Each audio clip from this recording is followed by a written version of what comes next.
Hello welcome to share and today is 22 August and आज के current affairs है उससे रिलेटेड ट्रेडिशनल क्वेश्चंस लेके आए हैं और साथ में कंसेप्ट्स। तो आज का पहला न्यूज है कि सुप्रीम कोर्ट ने मुंबई में 3 जैन मंदिरों को कोविड-19 सुरक्षा उपायों के साथ 2 दिनों के खोलने के लिए अनुमति दे दी है। 2 दिनों के खोलने के लिए अनुमति दी है। तो 2 दिन क्या है, जैन धर्म में इनका एक प्रमुख त्योहार पर्युषण पर्युषण चल रहा है। ये भी जीके का क्वेश्चन है। पर्युषण किस धर्म का त्योहार है? तो जैन धर्म। तो पर्युषण अमूमन अगस्त महीने में मनाया जाता है, जिसमें कि जैन जो मतावलंबी है अपने धर्म के अनुसार फास्ट रखते हैं करीब 8 दिनों तक के लिए, 8 दिन से 10 दिन। तो एक दो मतावलंबी होते हैं जैन धर्म में, एक होते हैं श्वेतांबर, एक होते हैं दिगंबर। तो दिगंबर 8 दिन के लिए पर्युषण पर्व मनाते हैं और श्वेतांबर 10 दिनों के लिए। जैन धर्म को दिगंबर और श्वेतांबर 2 भागों में बांटा गया है, उसके आधार पे कि जो जैन साधु दिगंबर, दिग मीन्स दिशा, यानी कि पूरे आकाश पिंड को ही अपना वस्त्र मानते हैं और नंगे रहते हैं जैन साधु, उसको दिगंबर बोलते हैं। और जिनमें श्वेत वस्त्र धारण करते हैं उसको श्वेतांबर बोलते हैं। तो जैन धर्म के 2 पार्ट हो गया, दिगंबर एंड श्वेतांबर, एक कंसेप्ट है। और पर्युषण जैन धर्म का पर्व है। तो इस पर्युषण में समारोह में जैन लोगों को मंदिर जाने के लिए अनुमति दी गई है सुप्रीम कोर्ट द्वारा। ये न्यूज है। तो इससे संबंधित है कि जैन धर्म की स्थापना किसने की थी? तो जैन धर्म की स्थापना वर्धमान महावीर ने किया था। वर्धमान महावीर जैन धर्म के 24वें तीर्थंकर कहलाते हैं। तीर्थंकर जैन धर्म में वो होते हैं जो कि सिद्ध पुरुष होते हैं, जिनको मोक्ष प्राप्ति माना जाता है कि उनको मोक्ष प्राप्ति हो गई है, तो उनको ही तीर्थंकर बोला जाता है। तो तीर्थंकर 24वें तीर्थंकर थे वर्धमान महावीर, जिन्होंने जैन धर्म की स्थापना की। प्रथम तीर्थंकर का नाम भी बता देता हूँ, प्रथम तीर्थंकर थे ऋषभ देव। तो इतने सारे क्वेश्चंस इस न्यूज से, इसके कंसेप्ट एंड रिलेटेड न्यूज बनते हैं। आज के जो सेकंड न्यूज है कि बिहार असेंबली पोल, जो बिहार के विधानसभा चुनाव होने वाले हैं, उसके लिए चुनाव आयोग ने दिशा निर्देश जारी किए हैं, किस तरह से चुनावी सभा किया जाएगा और किस तरह से सोशल डिस्टेंसिंग मेंटेन करके मतदान किया जाएगा। ये सारे गाइडलाइंस चुनाव आयोग ने जारी किया है बिहार विधानसभा चुनाव के लिए। तो इससे रिलेटेड क्वेश्चन है कि बिहार विधानसभा में इससे जो कंसेप्ट है वो बता दूं कि 243 सीट हैं बिहार विधानसभा के, जिसके लिए चुनाव होने हैं अक्टूबर 2020 में चुनाव होने हैं। तो इसी से सिलसिले में महामारी को देखते हुए दिशा निर्देश जारी की गई है। तो ये करंट अफेयर्स हो गया।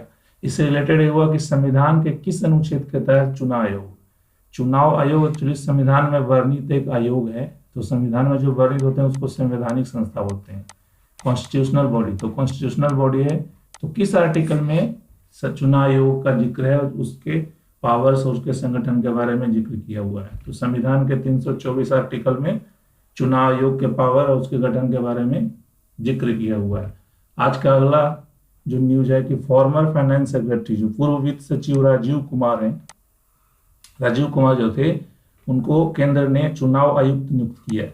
चुनाव आयुक्त राजीव कुमार को, बहुत इंपॉर्टेंट क्वेश्चन है। और ये श्री अशोक लवासा के स्थान ग्रहण करेंगे, जो कि श्री अशोक लवासा जो है ADB bank, Asian development bank के लिए इनको नॉमिनेट किया गया है अशोक लवासा को। तो उनके जगह श्री राजीव कुमार जो पूर्व सचिव है उनको चुनाव आयुक्त बनाया गया है। तो ये करंट अफेयर के क्वेश्चन हो गए। अब इसी से रिलेटेड क्वेश्चन है कि भारतीय निर्वाचन आयोग, चूंकि चुनाव आयोग के चुनाव आयुक्त बनाए गए हैं, तो उससे रिलेटेड इनके बारे में जानना जरूरी है। तो इसके बारे में कौन कौन से सही है? तो भारत के पहले मुख्य चुनाव आयुक्त सुकुमार सेन थे। भारत के वर्तमान मुख्य चुनाव आयुक्त सुनील अरोड़ा हैं। और चुनाव आयुक्त का कार्यकाल 6 वर्ष या 65 वर्ष की आयु, जो भी पहले हो, तक होती है। तो इसमें से तीनों सही है। और मैं संविधान में बताया कि 324 आर्टिकल के तहत इलेक्शन कमीशन ऑफ इंडिया के पावर्स डिफाइन किए हुए हैं, उसके जो फंक्शनलिटी हैं वो डिफाइन किए हुए हैं। आज का नेक्स्ट क्वेश्चन है, पिछले जो प्रीवियस की जो अफेयर्स था, करंट अफेयर्स की, एडीबी बैंक के पद पे अशोक लवासा को वहाँ पे पद पे भेजा गया उनके लिए।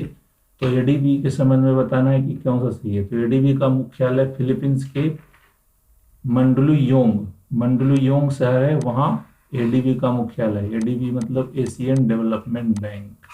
इसका मुख्यालय फिलीपींस में मंडलीयोंग शहर में। इसके वर्तमान अध्यक्ष मासात्सुगु असाकावा है। मासात्सुगु इसके करेंट प्रेसिडेंट है। और ये एडीबी का गठन 1966 में किया गया था, एशियन डेवलपमेंट बैंक। चलिए, ये बैंक है जो एशियन जो कंट्री हैं उसके डेवलपमेंट, लॉन्ग टर्म डेवलपमेंट जो प्रोजेक्ट होता है उसके लिए लोन प्रोवाइड करती है। सारे सही है। आज का अगला जो न्यूज है कि ये स्टडी में पाया गया है कि डेंगू के जो लक्षण हैं तो उसके जो टेस्ट किए जाते हैं, डेंगू को डिटेक्ट करने के जो टेस्ट किए जाते हैं तो वह कहीं कोविड पॉजिटिव का टेस्ट की तरह इंडिकेट करता हुआ दिखता है। तो इस तरह से एक कंफ्यूजन हो सकता है कि डेंगू का टेस्ट करने गया और वो कोविड पॉजिटिव बता दिया गया। इस तरह के अध्ययन में पाया गया है। तो इससे रिलेटेड क्वेश्चन है कि डेंगू किस मच्छर के काटने से होता है। तो डेंगू एडीज एजिप्टी मच्छर के काटने से डेंगू होता है। आज का अगला सवाल है कि तुर्की है वो एक और जो वहाँ के म्यूजियम है उसको मस्जिद में कन्वर्ट करने की घोषणा की है। अभी थोड़े दिन पहले हागिया सोफिया वहाँ का जो यूनेस्को वर्ल्ड हेरिटेज साइट था, यूनेस्को वर्ल्ड हेरिटेज साइट जो ओरिजिनली चर्च था उसको मस्जिद में कन्वर्ट किया था, हागिया सोफिया। तो उसी तरह से एक और पूर्व चर्च को मस्जिद में कन्वर्ट करने का फैसला टर्की गवर्नमेंट ने किया गया है। इस फैसला का काफ़ी कंट्री द्वारा विरोध किया जा रहा है, खासकर जो क्रिश्चियन डोमिनेटेड जो कंट्री हैं, ग्रीस वगैरह कंट्री, ग्रीस जो इसके पड़ोसी है, काफ़ी इसका विरोध कर रहा है कि इस तरह से जो सेक्युलर कंट्री में इस तरह के वाक़या नहीं होना चाहिए कि कोई किसी भी चर्च जो एक तरह से विश्व धरोहर है उसको मस्जिद के रूप में कन्वर्ट किया जा रहा है। तो वहाँ के प्रेसिडेंट द्वारा यह कदम उठाया गया। हागिया सोफिया मस्जिद के बाद एक दूसरा मस्जिद। तो इससे रिलेटेड क्वेश्चन है कि आधुनिक तुर्की के संस्थापक कौन थे। आधुनिक तुर्की के संस्थापक मुस्तफ़ा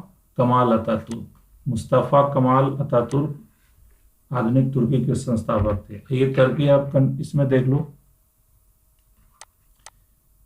कि टर्की ये है,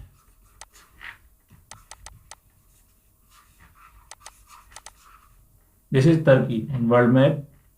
तो टर्की ये जो आप देख रहे हो कलर से, टर्की है, इसका कैपिटल अंकारा है। इसका ज्योग्राफिकल लोकेशन आपको ध्यान रखना है, कभी कभी मैप में क्वेश्चन पूछ देता है। ये देखो ब्लैक सी है, टर्की के उत्तर में ब्लैक सी है, काला सागर, ठीक है। तो एक ब्लैक सी हो गया और एक ग्रीस है इस कंट्री में, और ये मेडिटेरेनियन सी है, भूमध्य सागर, और इधर रेड सी है, लाल सागर। ये दोनों को जोड़ता हुआ एक स्वेज कैनाल है। ये भी इंपॉर्टेंट ज्योग्राफी का क्वेश्चन है। तो टर्की मैप में देखिए ये अंकारा है, तो यही है फैसला लिया गया है। और टर्की के करंट प्रेसिडेंट रिसेप तैयब एर्दोगान है। आज का अगला न्यूज जो है स्टेट रन बैंक्स, जो पीएसबी होते हैं, पब्लिक सेक्टर बैंक, जो सरकारी बैंक होते हैं, उनको फिर से पूंजी के कमी महसूस होगी, ऐसा कहना है मूडीज का। मूडीज ने एक संस्था है जिसने कहा है कि जो भी स्टेट रन बैंक हैं, सरकारी बैंक है, उनको फिर से कैपिटल की जरूरत पड़ेगा। करीब 25,000 करोड़ के कैपिटल के नेसेसिटी बताया है मूडीज ने। तो मूडी आखिर है क्या? तो मूडी एक रेटिंग एजेंसी है, रेटिंग एजेंसी जो अलग अलग बैंकों को, अलग अलग संस्थाओं को रेटिंग देती है। किस तरह की रेटिंग है, सर गुड रेटिंग है या बैड रेटिंग है? तो रेटिंग एजेंसी है मूडी। ये रिलेटेड जो क्वेश्चंस हैं वो, और जो अभी इसमें बताया है कि इसमें से अंतरराष्ट्रीय रेटिंग एजेंसी क्या होते हैं। तो रेटिंग एजेंसी एक डोमेस्टिक हो सकते हैं, घरेलू किसी देश के, दूसरा इंटरनेशनल एजेंसी होते हैं जो कि पूरे वर्ल्ड में किसी भी संस्था को रेट करते हैं, इंटरनेशनल एमएनसी। तो इसमें से कौन सा इंटरनेशनल रेटिंग एजेंसी नहीं है? तो ये है केयर एक डोमेस्टिक इंडियन रेटिंग एजेंसी है, और बाकी जो तीन है international rating agency, Moody's, S&P and Fitch. ये आपको याद रखना है, international rating agency Moody, standard and poor and Fitch, और केयर है डोमेस्टिक रेटिंग एजेंसी। आज का अगला सवाल है कि प्रायोरिटी प्लान, जो कुछ दिन पहले एयरटेल द्वारा भी प्रायोरिटी प्लान घोषित किया जा रहा था कि कुछ कस्टमर को प्रायोरिटी सर्विसेज दी जाएगी, जिसको ट्राई ने बैन किया है। तो अभी दूसरा है कि वोडाफोन ने भी इस तरह का प्लान निकला था, उसको भी ट्राई ने नोटिस दिया है कि इस तरह के प्लान नहीं होना चाहिए। तो ट्राई क्या है, telecom regulatory authority of India, जो कि जितने भी telecom company, Airtel, Bharti Airtel, Jio and जितने भी BSNL वगैरह सबको रेगुलेट करती है, सबके रूल्स रेगुलेशन बनाती है, उनको रेगुलेट करती है, उसको नाम है try, telecom regulatory authority of India. तो अब इससे रिलेटेड क्वेश्चन है कि सबसे बड़ा बिगेस्ट टेलीकॉम ऑपरेटर, सबसे बड़ा टेलीकॉम कंपनी कौन सा है, सब्सक्राइबर मतलब ग्राहक की संख्या के आधार पर सबसे बड़ी मोबाइल कंपनी कौन सी है, तो वो है जियो।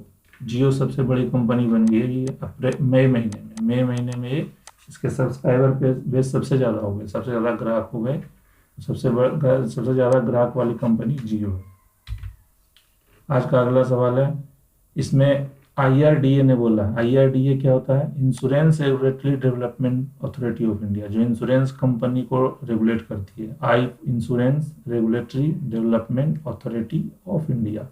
इन्होंने बोला है कि जो भी मोटर व्हीकल के जो लाइसेंस होते हैं तो उनको बिना PUC सर्टिफिकेट के उसको रिन्यू नहीं किया जाए, ऐसा IRDA ने बोला। तो PUC क्या होता है, पॉल्यूशन अंडर कंट्रोल, एक सर्टिफिकेट होता है जो कि हर एक जो जिनका व्हीकल है ऑनर है उनको लेना होता है PUC certificate, pollution under control.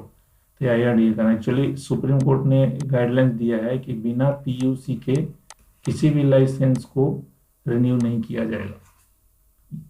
तो ये है, या इंश्योरेंस कंपनी को बोला गया कि इंश्योरेंस जब भी आप रिन्यू करते हो मोटर व्हीकल का तो बिना PUC के रिन्यू ना करो, यह गाइडलाइंस है सुप्रीम कोर्ट के, तो उसको IRDA ने बोला है कि इसको पालन करना है।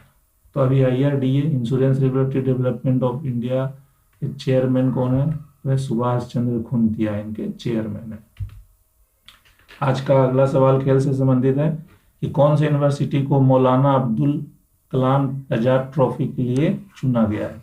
Actually Maulana Abul Kalam Azad trophy university को दिया जाता है, जो बेस्ट यूनिवर्सिटी होते हैं खेल में पूरे साल में, उसको यह ट्रॉफी दिया जाता है, किसी व्यक्ति विशेष को नहीं। तो मौलाना अबुल कलाम आजाद ट्रॉफी किस यूनिवर्सिटी को इस वर्ष दिया गया है, तो है पंजाब यूनिवर्सिटी, पंजाब विश्वविद्यालय को इस वर्ष का मौलाना अबुल कलाम आजाद ट्रॉफी दिया गया है। 1957 से ये चला आ रहा है ट्रॉफी, तो इस वर्ष पंजाब विश्वविद्यालय को दिया गया। थैंक यू फॉर टुडे, ये आंसर दिए हुए हैं।